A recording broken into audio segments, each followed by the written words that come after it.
여러분 안녕하세요. 서정표입니다. MBN 나는 정치인이다. 이번 시간에는요.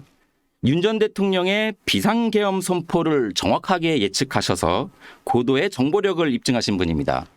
이재명 전 대표의 핵심 측근, 사선 의원이시자 당 수석 최고위원인 더불어민주당의 김민석 최고위원님 모셨습니다. 안녕하세요. 안녕하세요. 오시는 길 날씨가 너무 좋았어요. 그죠? 여기 너무 좋아요. 여기 위치가 좋잖아요. 네, 남산이 보입니다. 스튜디오에서도 저 남산이 보이거든요. 약간 더우셨죠, 오실 때? 아니 꼭 일로 와야 되나 저로 가면 안 되나 왔죠. 네, 날씨도 좋고 그래가지고 저희 제작진이 특별히 시원한 커피도 준비했습니다. 네, 좋습니다. 오늘 와주셔서 감사드리고요. 많은 분들이 김민석 수석 최고위원을 많이 아시지만 모르는 분들도 계셔서 제가 간단히 좀 소개를 해드리면 서울대 총학생회장 출신이세요, 그렇죠? 네. 1996년에 15대 총선에 당시 32살의 나이에 최연소셨죠, 그 당시에는. 네. 그래서 의원이 되십니다, 맞죠? 그때 어떤 계기로 정치에 입문하게 되셨어요? 원래 그 전에 그 4년 전 총선에 처음 나왔었습니다. 아, 그 전에? 그때 네, 떨어지셨고. 나홍배 당시 전 부총리하고 해서 한 200표 차이로 네. 졌죠.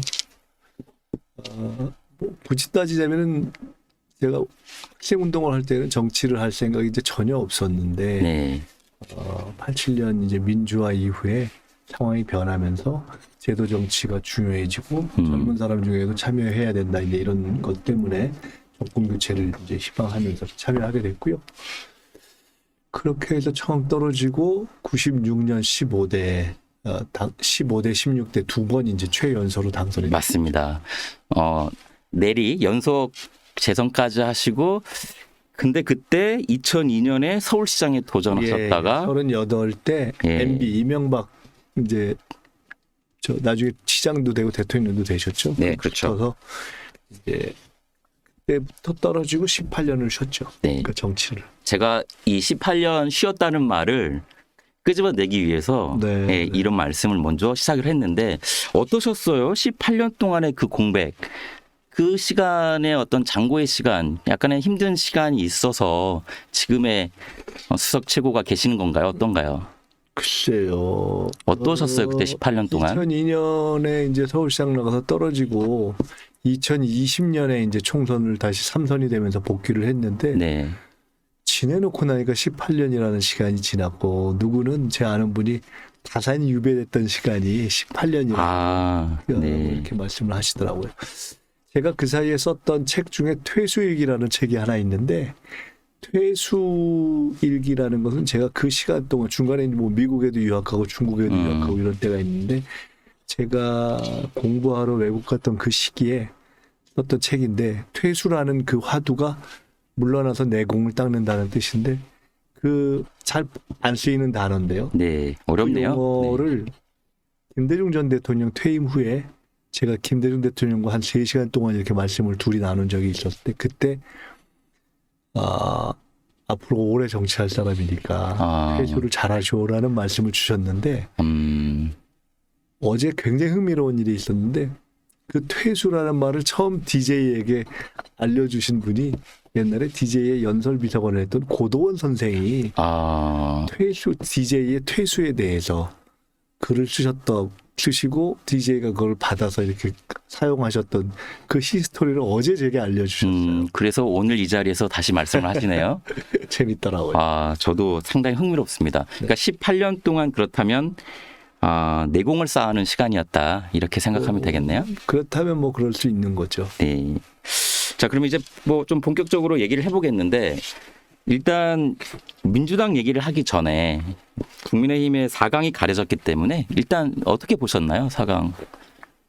4명이 추려졌습니다. 국민의힘 경선 자체가 이번에 좀 독특한 것은 스스로 던진 한덕수 단일화론이라는 프레임 때문에 스스로 자기 경선을 죽이고 시작한 거거든요. 달리 얘기하면 우리 후보들 갖고는 안 돼요. 그러니까 한덕수를 붙여서 한번 해볼만 할까요? 이게 단일화론이잖아요. 바보짓을 한 거죠, 사실은. 처음부터. 네. 그래서 스스로도 그렇고 언론에서도 이미 김 빠졌다 이렇게 얘기하지 않습니까? 제가 한독수 대행 단일화 얘기는 준비한 질문에도 있고 이따가 할 건데요. 고 다시 넘어간다면 국힘 경선은 어떻게 보느냐.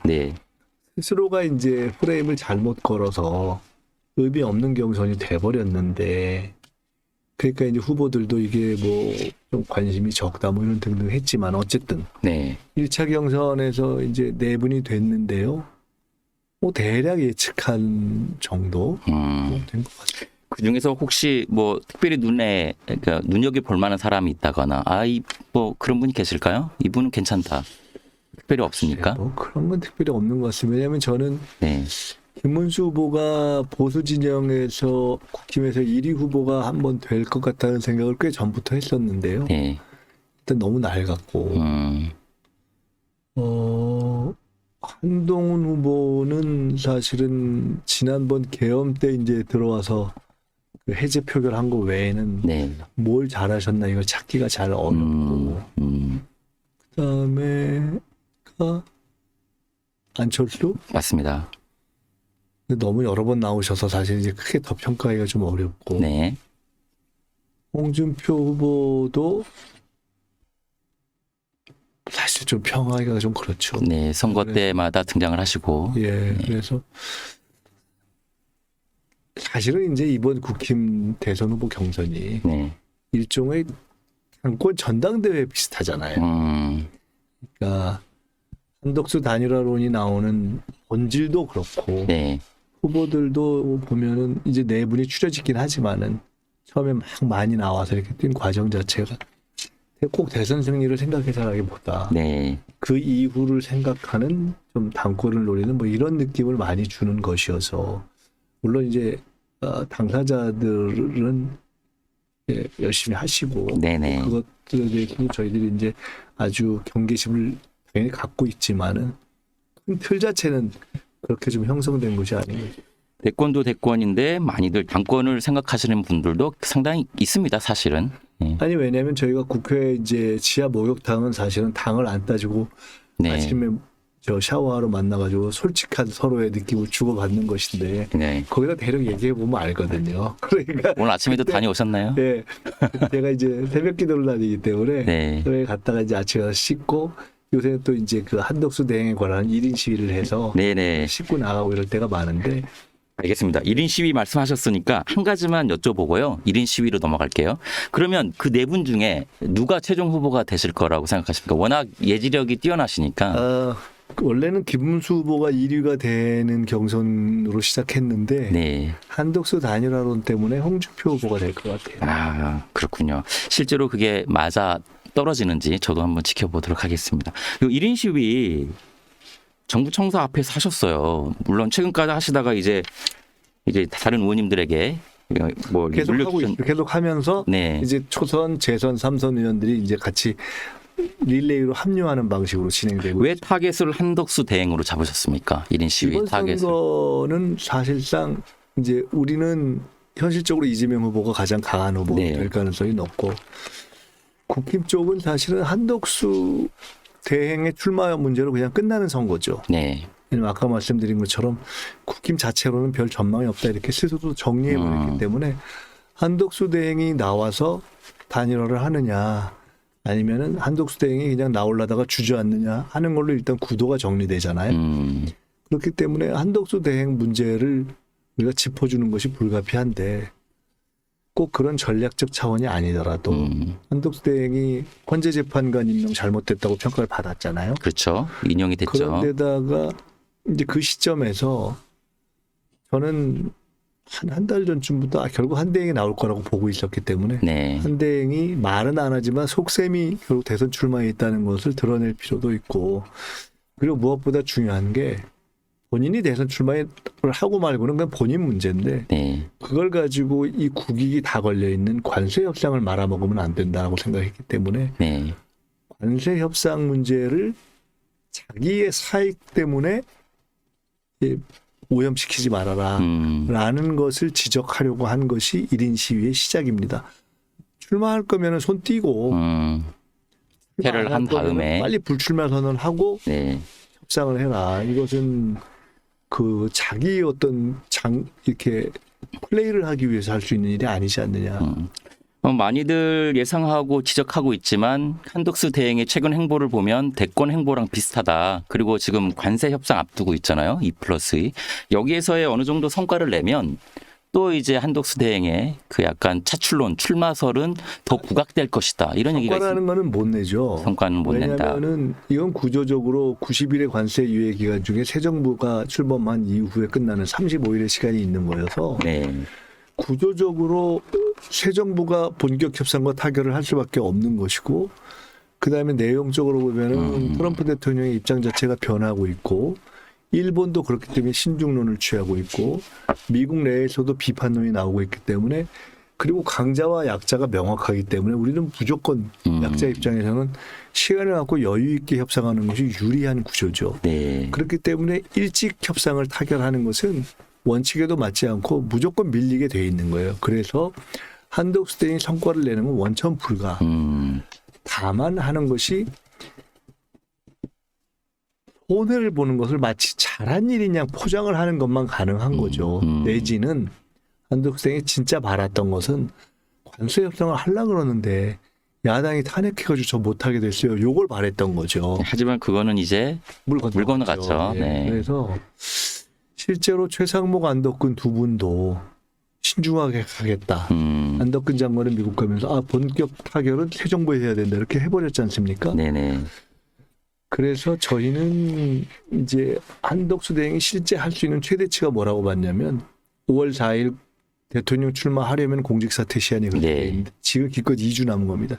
그 안에 트럼프 대통령하고 통화 한두 번 하고 마치 뭐가 대단히 되는 것처럼 얘기해서 이렇게 막 뻥을 치는 성과인 척. 요거가 사실은 최대한이라고 본 거죠. 근데 이제 거기서 더 나가서 트럼프 대통령도 일본하고 미국이 협상할 때 협상팀의 실제와는 달리 마치 뭐가 된 것처럼 이렇게 중간에 이렇게 언론에 대해서 하지 않습니까?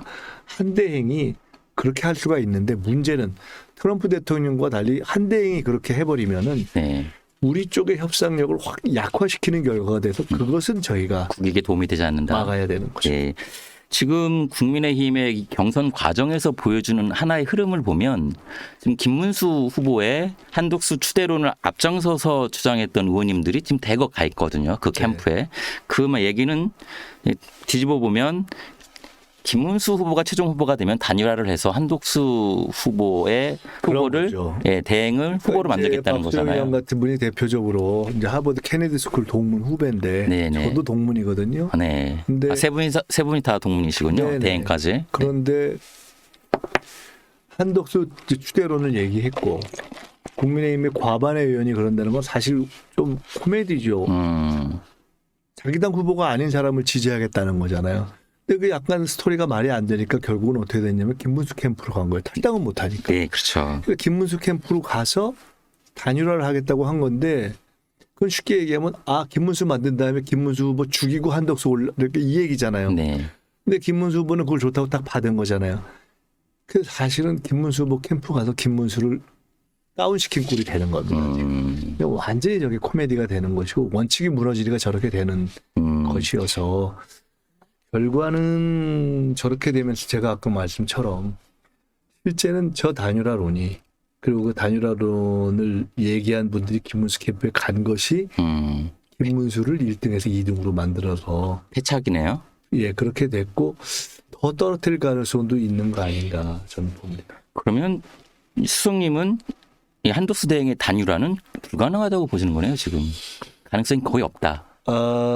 첫째, 원래 될 수 있었는데 돼도 큰 파괴력이 없었을 것 같고 네. 둘째, 지금은 안 될 가능성이 생기기 시작했다. 예.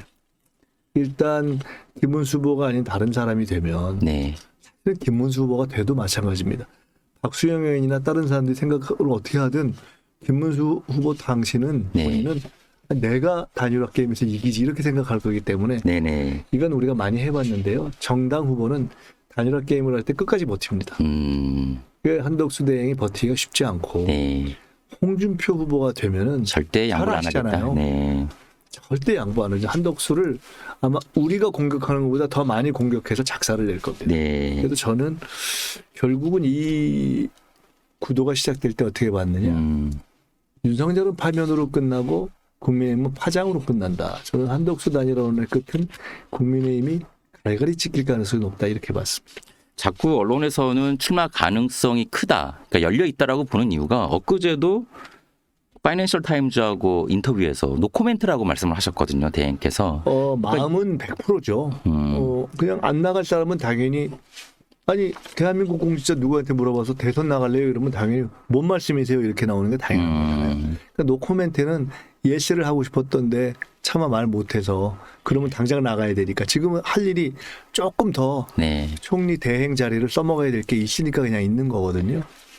알겠습니다. 그리고 저는 이것도 하나 궁금하더라고요.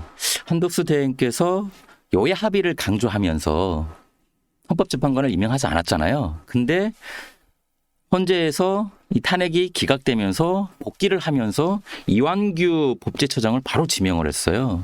이거는 헌법 84조, 그러니까 이재명 대표께서 집권을 하시게 되면 그 이후에 이제 재판 관련해 가지고 헌재를 장악하기 위한 것이 아니냐.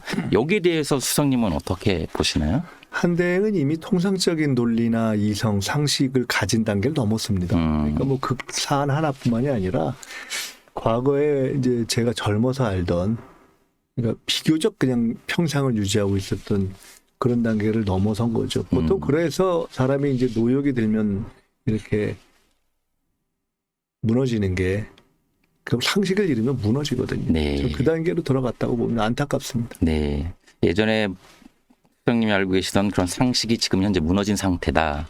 그러면은 한덕수 대행이 이 경선에서 하나의 그 여당 측의 여권 측의 구여권의 변수였다면 또 윤석열 대통령 전 대통령의 어떤 신당, 이것도 또 하나의 변수인 것 같아요. 어떻게 신당 창당은 힘들다고 보시나요? 변수가 되고 싶었는데 윤석열 전 대통령 자신이 이제 아뜨거하고 접은 거죠. 윤석열 본인의 가장 큰 이익은 이제 파면은 됐고 이제 재판도 받을 거고 실형도 나올 거고. 네. 그럼 딱 하나, 누가 돼야 사면 복권 해주지? 근데 정권 교체가 되면 그것도 어렵잖아요. 그러면 누가 야당에 있어야 사면 복권 말이라도 해주지? 딱 그거거든요. 그러니까 윤석열 전 대통령이 워낙 이상한 상태로 지금 됐지만은 아무리 사람이 이상해져도 지금 막 국민의힘이 압승할 것이다 이렇게 생각한다면은 그건 정상이 아니잖아요. 근데 네. 물론 정상이 아니긴 하지만, 그래서 자기에게 사면복권 얘기를 그래도 해줄 사람이 되기를 기대할 텐데 처음에는 자기의 주도권이 행사될 수 있을 거라고 보고 신당 생각도 하고 별 생각 다 했을 거예요. 근데 그거 불가능하잖아요. 그래서 잘못했다가 국민의힘에서도 찍힐까 봐 지금 쫄아가지고 가만히 있는 겁니다. 그런 기류가 감지가 되십니까? 뻔한 거죠. 네. 저희가 생각하기로는 그래서 이번 경선이 유독 대권도 대권인데 당권도 지금 복잡하게 얽히고 설켜가지고 진행된다는 느낌이 좀 들거든요. 말씀하신 부분과 좀 일맥상통하는 것 같은데. 네. 그래서 이제 윤석열 계열은 어떻게든 정치 세력화를 하려고 할 겁니다. 네. 그냥 목소리를 내야 되니까. 다양한 이해관계가 있는 거죠. 윤석열 본인은 누군가 나중에 나한테 사면복권 얘기를 해줘야 되는데 그게 하나가 있을 것이고요. 정광훈 씨 같은 분은 일단 윤석열을 팔아서 장사를 해야 되잖아요. 그런 네. 게 있을 거고 등등 있는 거죠. 그래서 그런 목소리가 하나 나올 거고. 근데 그 말이 그렇게 하면 앞으로 당은 죽는다고 생각하는 사람들은 또 그래서 반대하는 거죠. 상당히 예측하기 어려운 경우에 따라서는 한국 정치의 구도가 상당히 변할 수 있는 국면으로 좀 들어갔다고 보고 정상적인 보수와 중도를 포용하는 것으로서의 이제 보수 정당으로서의 국힘은 끝났다고 봅니다. 그래서 이재명 대표가 이야기했던 중도 보수 이런 것이 있는데 제가 며칠 전에도 대표님과 그런 말씀을 나눴는데 네. 실제로 우리가 잘해서 만약 정권 교체가 되면 민주당이 중도와 보수로 실제로 더 가야 된다 이런 얘기를 실제로 했고 저는 그렇게 생각합니다. 자연스럽게 중도 보수 말씀을 해주셨네요. 다음 주제로 넘어가야 되겠습니까? 네. 일단 커피 한잔 하시고요. 제가 책 한 권을 가지고 나왔거든요. 이 책 이재명에 관하여. 수석님이 쓰신 책입니다. 네네. 색깔이 일단 오늘 나왔습니다. 따끈따끈합니다. 예, 색깔이 일단 예쁩니다. 일단 그러면은 이 책에 대해서 좀 간단히 소개를 해주실까요? 이걸 집필하게 되신 계기 그리고 주제. 제가 8월에 이제 전당대회에서 최고위원이 된 이후에 네. 같이 이제 회의도 하고 일을 하다가 몇 번 아니 참 재밌다 이런 게 그냥 생각이 든 적이 있어요. 그러니까 간단한 사건 어떤 에피소드를 보면서 제 나름의 해석을 하고. 네. 근데 한두 군데 어디 방송 나갔다 우연히 그 얘기를 했더니 재밌다 그러더라고요. 뭐 예를 들어서 그때 뭐 어떤 정책을 결정하는 과정 또는 뭐 인사에 대한 문제. 나는 이렇게 생각한다. 근데 그게 통상적으로 언론이라든가 외부에서 보는 해석과 달랐어요. 네. 그래서 제가 이런 게 의미가 있겠구나 싶어서 가까이서 본 입장에서 제 해석을 좀 정리를 한번 해볼까 하는 생각이 들어서 글을 조금 쓰기 시작했죠. 메모도 해보고. 그래서 한 2달 하면서 바쁘니까 뭐 틈틈이 조금씩 썼었어요. 그러다가 계엄 나고 뭐 정신을 못 차리니까요. 그렇죠. 다 뭐 바빴죠. 아무것도 못했고 네. 사실상 포기했습니다. 저 너무 피곤하고. 그랬다가 이제 4월 4일 파면을 앞두고 한 1, 2주일 앞두고 조금 정신이 들면서 이거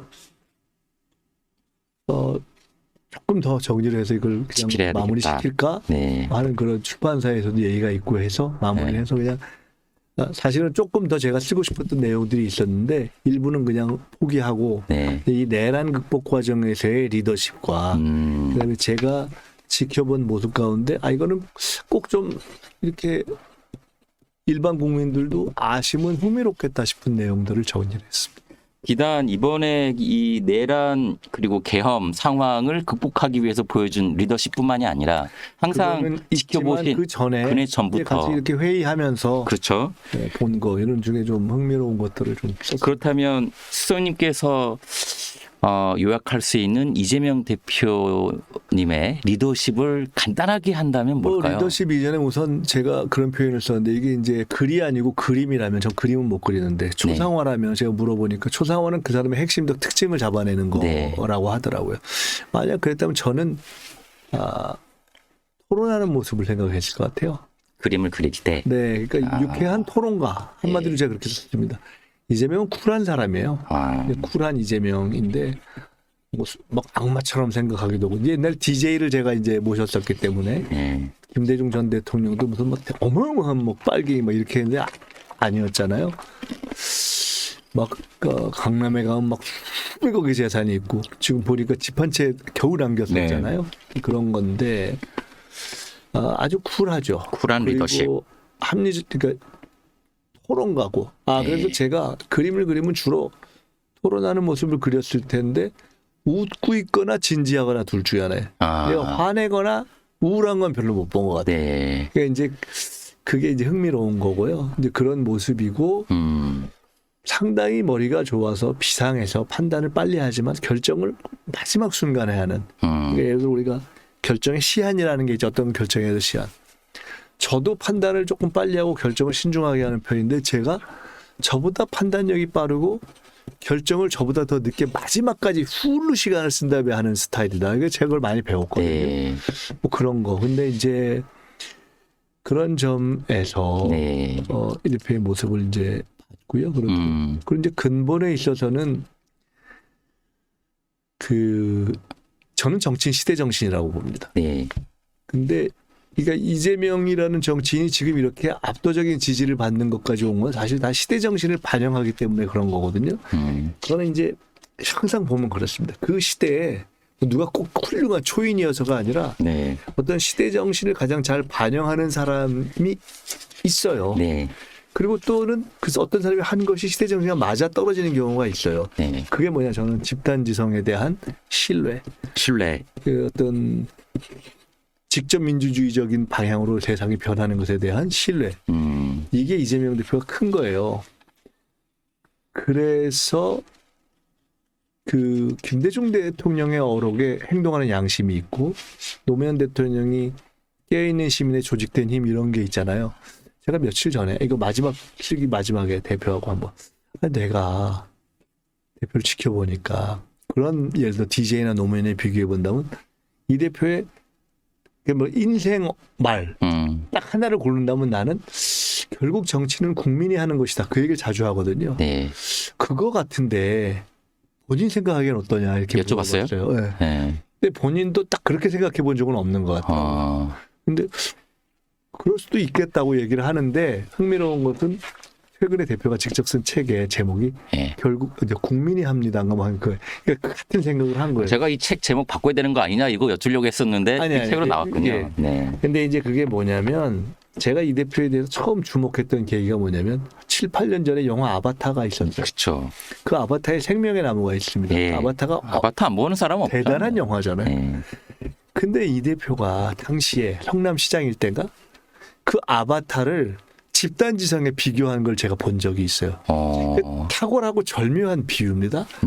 어떤 면에서 그렇죠? 그게 보면 생명의 나무가요. 그 가지들이 각각이 다 살아 움직여요. 네. 근데 이게 전체가 하나로서 이렇게 생명이거든요. 네. 그 집단지성이라는 게 그런 건데 제가 정말 절묘한 비유라고 생각했어요. 그래서 제가 언제 그 얘기를 했더니 본인도 나 그거 잊어버렸는데 어떻게 그걸 기억하냐 그러더라고요. 근데 이제 그런 어떤 집단지성에 대한 신뢰가 쭉 와서 저희 민주당이 당원 주권 정당으로 변화하는 과정이 작동했고 그리고 이재명 대표가 누구보다도 빨리 누구보다도 먼저 그런 집단지성과의 직접 소통을 한 정치인인 거예요. 지금 한국 정치인 중에 SNS로 이재명 대표보다 많은 사람과 이재명 대표보다 많이 직접 소통하는 사람은 없습니다. 네. 그걸 10년 전부터 해온 거예요. 그 축적의 시간이 있는 거예요. 그래서 다른 사람이 못 이기는 거예요. 그게 가능한 건 신뢰를 기반으로 하기 때문에 가능하다는 말씀이시군요. 그리고 그것이 결국은 국민에게서 힘이 나온다는 것은 신뢰고 그랬기 때문에 이번에 제가 내란 리더십을 할 때 핵심 중에 계엄이 터지고 국회로 오면서 라방을 켰잖아요. 그게 대한민국의 정치인이 수백인데 혼자였잖아요. 혼자 켰잖아요.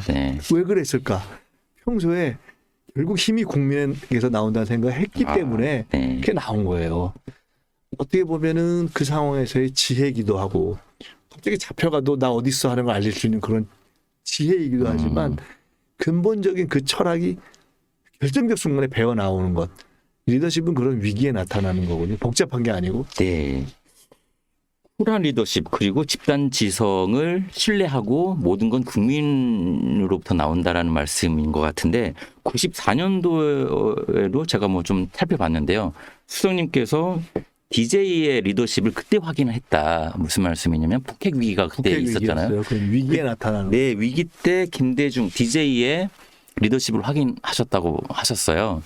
이재명 대표 역시 어떤 그런 계기가 있어서 이렇게 아니 이런 거죠. 제가 DJ를 처음에는 정권 교체라는 것 때문에 저는 기본적으로 김대중 사람입니다.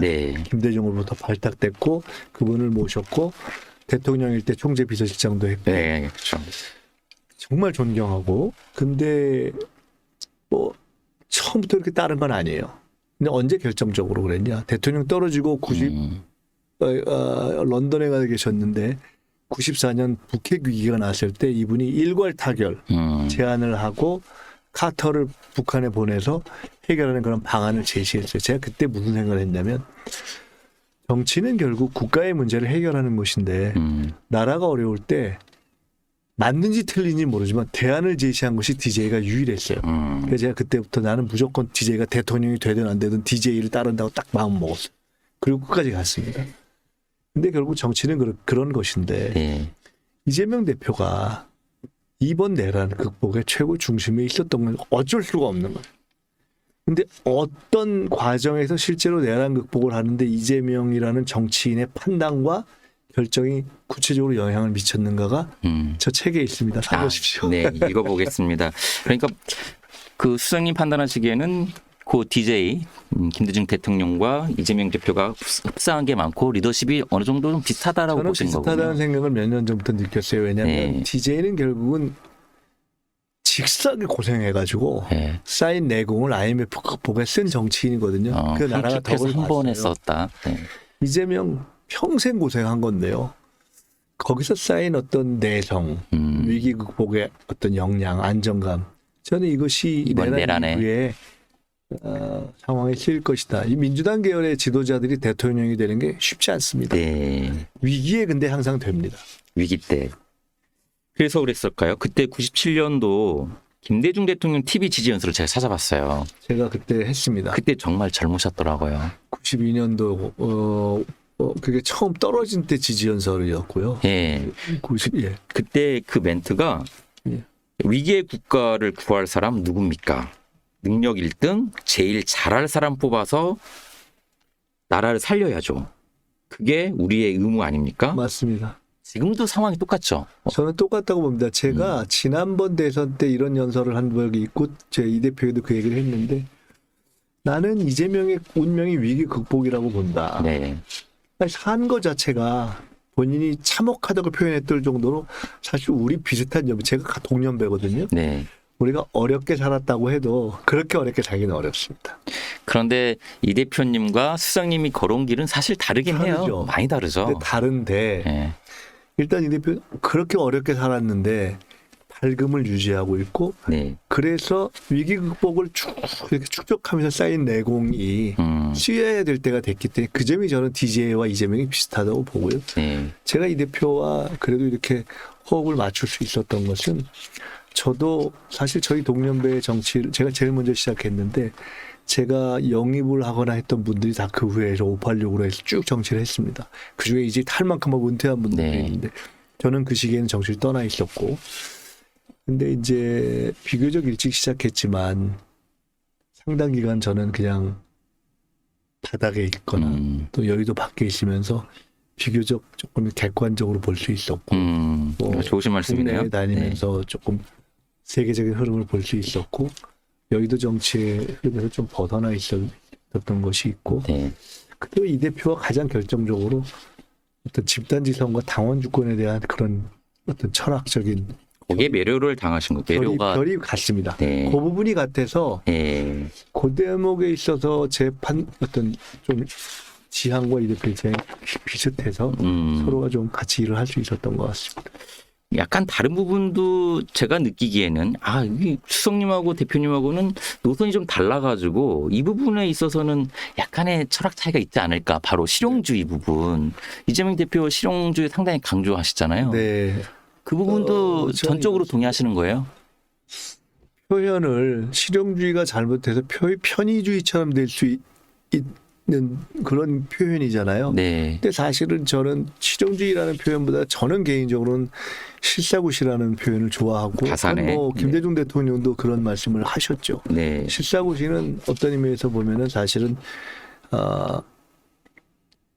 완전히 민생 중심 노선이거든요. 이거 DJ 때부터 저희가 그랬던 노선을 가졌던 것이고 비교적 제가 저도 이제 학생 운동을 한 사람인데 참 흥미롭게도 제가 어릴 때부터 쭉 어떤 평가를 받을 때 합리적인 매파 이런 표현을 많이 들었고 네. 언론에서 정치인들의 어떤 이념 스펙트럼을 1, 2, 3, 4에서 10까지 하면 묘하게 대부분 5에 제가 가운데 평가를 받은 네. 적이 많아요. 그 제가 비교적 좌우에 별로 이렇게 좀 자유로운 편의 판단을 하는 편이어서 네. 그 점에 있어서 비슷하다. 이 대표하고 좀 그렇게 실사구시적 판단을 하고 막 그때그때 이념적인 판단에 얽매이지 않는 거 이런 점은 조금 유사한 것 같습니다. 그래서 그런지 뭐 목사니즘 그리고 잘사니즘 여기에 대한 효과가 나타나고 있는 걸까요? 최근에 박스권 50% 넘으셨어요. 이게 네. 뭐 지금 이제 어느 정도 이제 피부에 와닿는 이념이라는 것을 받아들이는 건가요? 어떤가요? 이제 하여간 제가 이 대표 체제에서 이재명 대표 체제에서 정책위 의장을 했었는데요. 네. 제가 정책위 의장이 처음 될 때 몇 가지 주장했던 것이 있습니다. 지금 민주당에게 중요한 것도 우리 사회 한국에 중요한 건 0.2동이다. 10년대 우리가 제3세계 열대와 21세기가 돼가지고 초입에 선진국의 초입에 있을 때와 상황이 달라졌기 때문에 0.2동을 해야 된다. 지금 중산층의 기준도 바뀌었고 예. 남북 관계의 기준도 바뀌었고 대한민국의 위상도 바뀌었고 그것을 과거의 0점을 놓고 보는 것에서 오류가 생기기 때문에 모든 것의 중심 정치와 정책에서 0.2동이 필요하다는 얘기를 해왔습니다. 예. 그리고 이제 그러면 그것을 하나를 하려고 했고요. 또 하나는 뭐 1,000원의 아침밥 등등부터 그런 다양한 또 뭐 1,000원의 아침밥, 주 5일 경로당 점심 이런 상당히 피부에 와닿는 정책들을 야당이지만 좀 주도한 편이었어요. 제가 이제 그런 것들을 했는데 그런 것도 좀 이 대표하고 결이 맞았죠. 재밌는 시각이네요. 0점을 다시 맞춰야 된다. 아니, 대한민국에 대한민국 필요한 0점 이동을 해야 된다고 봅니다. 네. 지금 이제 얘기되는 K 이니셔티브도 그런 겁니다. 네. 그 K 이니셔티브를 설명하면서 한국에서 통하면 대한민국에서 통하면 세계에서 통합니다. 이렇게 얘기했는데 그걸 저는 이렇게 설명합니다. 제가 문화에 관심이 있는 편인데 사람들한테 한류가 옛날에는 어떻게 됐냐. 옛날에 뭐였죠? 그 음식 짜는 처음에 드라마. 음식 드라마요? 그거 있잖아요. 궁중 있었는데. 대장금이요? 대장금. 네. 대장금이 있었고 그 전에 게 겨울 영화가 뭐가 있었어요. 뭐 옛날에 배용준? 한류가 배용준 나오고. 네네. 한류가 처음에는요. 일본을 통해서 시작됐습니다. 맞습니다. 그 다음에 중국을 통해서 갔습니다. 그리고 동남아로 갔습니다. 그리고 유럽을 통해서 한류가 가는 방식이 그랬어요. 그 다음에 할리우드에서 지금은 어떻게 되냐. 한국에서 떠서 세계로 갑니다. 그렇죠. 그건 무슨 얘기예요? 저는 가끔 이런 얘기를 합니다. 우리가 이제는 제국적 관점을 가져야 된다. 우리가 있는 곳이 곧 세계의 표준이 된다. 근데 우리가 식민 지반 해봐서 우리 스스로 그걸 벗어나려고 하지 식민적 않는다. 관점을 가지는 게 있는데 세대가 바뀐 겁니다. 지금 젊은 세대는 쫄지 않잖아요. 그게 변한 거거든요. 그래서 제국을 하는데 전통적인 제국주의가 아니라 지식의 제국, 평화의 제국, 평등한 대계 질서를 만드는 그런 것을 하는데 바로 그것이 이제는 저는 이번에 집회도 우리가 이 집회가 세계 표준을 만든 거잖아요. 저는 앞으로 그런 세상으로 간다고 봅니다. 우리 이 대표님하고 저희가 그런 얘기를 했어요. 문화강국, 백범이 꿈꿨던 문화강국으로 실제로 가야 되는데 네. 이번에 비전으로 설정할까 고민하다가 그 중간 단계로 간 거예요. 근데 저는 결국은 우리가 문화강국으로 가게 된다고 보고 그런 점에 있어서 우리가 그런 방향으로 가는 이제 흐름을 시작하고 있다. 그런 있고. 과정에서 우리 스스로의 0점을 바꿔야 한다. 이거 0.1은 너무 좋은 말인데 이걸 더 널리 알려야 되는 거 아닌가요? 다시 좀 하려고 합니다. 네, 그러니까요. 이게 그냥 바로 와닿는데요. 굉장히 중요한 겁니다. 왜냐하면 네. 아주 이런 거예요. GDP를 70년대 GDP와 지금 GDP가 다르기 때문에 그래서 사실 최근에 우리가 종부세 정책, 소득세 정책 뭐 이런 정책 등등의 미세한 주택 정책이 바뀌잖아요. 네. 그의 0점이 바뀌었기 때문에 그렇습니다. 그 0점, 우리 사회의 중간적 0점이 어디를 갔느냐를 보고 정책을 쓰는 거거든요. 그런데 그 당내에서는 뭐 비명계에서도 비판을 했지만 이 0.1원, 뭐 저희가 지금 0.1원이라고 하고는 있는데 이 0점을 다시 맞추는 거에 대해서 민주당의 정통성, 가치를 훼손하는 거 아니냐 이런 비판도 있잖아요. 그러니까 대표님의 어떤 실용주의가 좀 과하다. 뭐 민주당은 중도 보수다. 뭐 이거랑 연장인데 중도 보수라는 얘기까지 포함해서 그런 거죠. 근데 거기에 대해서는 어떻게 생각하세요? 불가피한 거죠. 왜냐하면 민주당이라는 정당 자체가 이제는 더 많은 중도와 저 많은 보수까지를 끌어안지 않으면 안 되는 책임을 가진 정당으로 가고 있어요. 불가피한 거예요. 그리고 우리 사회 자체가 중산층을 두텁게 하는 그러한 것이 필요한 사회로 선진국 초입의 사회로 바뀌었어요. GDP가 바뀌어버렸어요. 세계에서의 순위가 바뀌어버렸어요. 그러니까 다 바뀐 거예요. 남북관계가 틀에서 바뀌어버리고 있잖아요. 그래서 햇볕 정책을 하더라도 과거 방식의 햇볕 정책으로 안 되는 상황으로 간 거잖아요. 그래서 저는 그런 의미에서의 0.2등을 안 하는 것은 지적 게으름이라고 봅니다. 어떻게 보면 당면한 숙제네요. 지금 이 사회가, 이 나라가. 한국 사회의 구조적 변화에 있는 것이고 민주당은 그거에 맞춰갈 것이고 그것에 맞추지 못한다면 국민의힘은 점점 더 극우의 코너로 몰릴 것이다. 이렇게. 그러면은 지금 말씀하신 거를 시대정신이라고 봐야 되겠네요. 아까 뭐 주성님 시대정신 말씀하셨지만 시대정신의 여러 흐름 중에 하나죠. 그것은 뭐냐면 그 K 이니셔티브죠. 대한민국이 3세계 탈출해서 이제는 선도국가 주도국가로 가고 있는 겁니다. 그 과정에서 우리가 생각지도 않았던 계엄내란이라는 퇴행적 시기를 맞았지만 이걸 극복하면서 가는 것이고 항상 위기를 기회로 바꾼다는 관점에서 본다면 이 위기를 극복하는 모습 자체를 하나의 우리의 경쟁력과 자산으로 만들어야죠. 알겠습니다. 지금 이제 이번 주말에 호남과 수도권 경선이 있습니다. 맞죠? 그리고 27일에 최종 후보가 결정이 되고요. 어떻게 보십니까? 지금 득표율이 너무 잘 나오고 있잖아요. 90% 이상. 호남 수도권은 어떻게 전망하시나요? 더 중요한 것은 네. 투표율이 지금 이제 득표율이 높은 건데 이재명 네네. 후보의 경우에 이게 사람들이 이게 상당히 너무 일방적으로 나와서 투표율이 높겠나 하는데 투표율이 온라인 투표율이 당원들도 굉장히 높거든요. 네. 그만큼 관심과 열정의 표현이라고 보고요. 그다음에 이재명 후보의 지지율이 높은 거야 어떡하겠습니까? 국민들이 네네. 지지하는데. 그래서 더 잘해야죠. 그리고 이거는 이제 오늘 나온 내용이라서 여쭤보지 않을 수가 없는데 대법원에서 24일에 네. 그 전원 합의체 네. 속행을 하겠다고 했는데요. 어떻게 보시나요? 이거는 어떻게 심리를 빨리 하겠다라는 건가요? 아니면 그건 대법원은 대법원의 판단을 하는 것이고 네. 국민은 국민의 지금 뜻대로 대통령 선거를 진행하고 있는 것이고 해서 큰 문제 없을 거라고 봅니다. 알겠습니다. 마지막으로 우리 이재명 대표 어떻게 이번 경선에 임하실 것 같고 그다음에 어떤 결과를 도출해내실 건지 저 개인적으로 며칠 전에 이런 말씀을 드렸습니다. 진지하게 국민의 뜻을 경청하는 선거를 치렀으면 좋겠다. 네. 우리 당도 그렇게 할 것이고 이제 공식 후보가 되시면 그렇게 했으면 좋겠다. 대표도 그런 생각을 하시고 네네. 그리고 너무 나라가 어려우니까 준비할 기간도 별로 없고 그렇다고 이재명 대표가 모든 것을 다 아는 것도 아니고 그렇지 않습니까? 집단이 함께 하는 거죠. 국민과 함께. 네네. 그렇기 때문에 진지하게 힘을 모아가는 진지하게 준비하는 전 그러한 선거의 과정을 보이는 것이 그냥 우리 뽑아주기만 하면 알아서 다 잘할 수 있어요. 이렇게 얘기하는 것이 누가 국민이 그렇게 믿겠습니까? 그러니까 어려운 문제가 있는데 함께 가서 함께 봅시다. 이게 함께 힘을 모아주십시오. 이렇게 하는 진지한 모습으로 전 과정을 이렇게 치러내는 것이 좋다고 봅니다. 이제 한 40여일 남았는데 대선이 끝나면 다시 한번 수석님 이 자리에 모시고 다시 한번 깊이 있는 얘기를 나눠봤으면 좋겠고요. 오늘 나와주셔서 정말 감사드립니다. 고맙습니다. 네, 감사합니다.